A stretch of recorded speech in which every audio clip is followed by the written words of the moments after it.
वठ मज़ा हाणे रोवण जा तूं बि ॾाढो खिले तूं बि ॾाढो खिले उहे ॾींहं मोटी कोन ईंदई जेकी मूं सां हले उहे ॾींहं मोटी कोन ईंदई जेकी मूं सां हले वठ मज़ा हाणे रोवण जा तूं बि ॾाढो खिले तूं बि ॾाढो खिले उहे ॾींहं मोटी कोन ईंदई जेकी मूं सां हले उहे ॾींहं मोटी कोन ईंदई जेकी मूं सां हले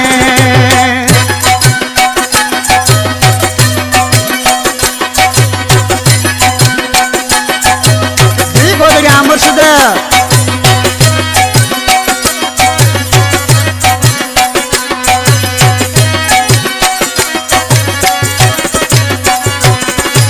हिकु दुख यादि अथम जेकी ॾिनी सां फिरी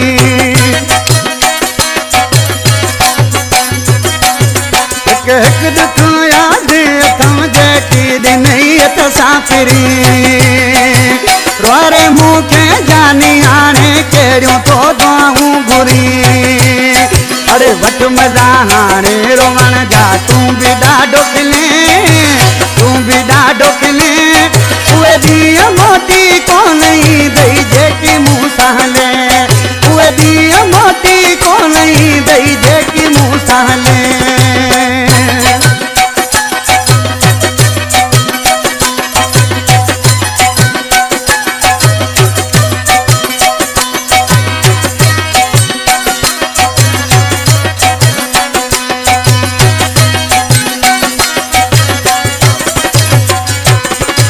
छा न तुम तुंहिंजे लाइ अड़े मञण वारनि मां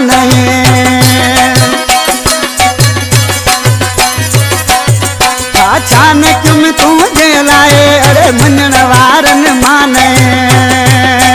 बिही करे मुंहिंजी गिला हिकु थोरो न लाहे सघे वठ मज़ा हाणे रोवण जा तूं बि ॾाढो खिले तूं बि ॾाढो खिले उहे ॾींहं मोटी कोन ईंदई जेको मूं सां हले उहे ॾींहं मोटी कोन ईंदई जेकी मूं सां हले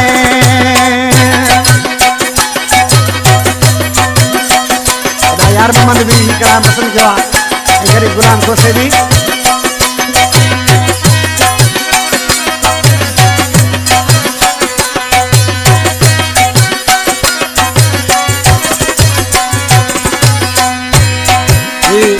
शायद कासकेली जंहिंजो मूं पहिरीं बि कलाम ॻायो सॼी सिंध मां मोट मिली वरी बि दोस्तनि जी फरमाइश ते ई गानो ॻायां थो दोस्तनि खे त असांखे ॿियो बि गानो ॿुधायो शायद जो ॾिसंदा मिसरा में छा थो चए शायद पंजे खे धार कई खस खेली तोखे रो छॾे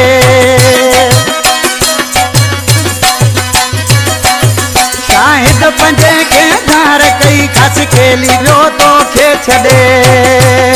ओॾी मोड़ ते ई रणो कोन ईंदो तुंहिंजे तॾे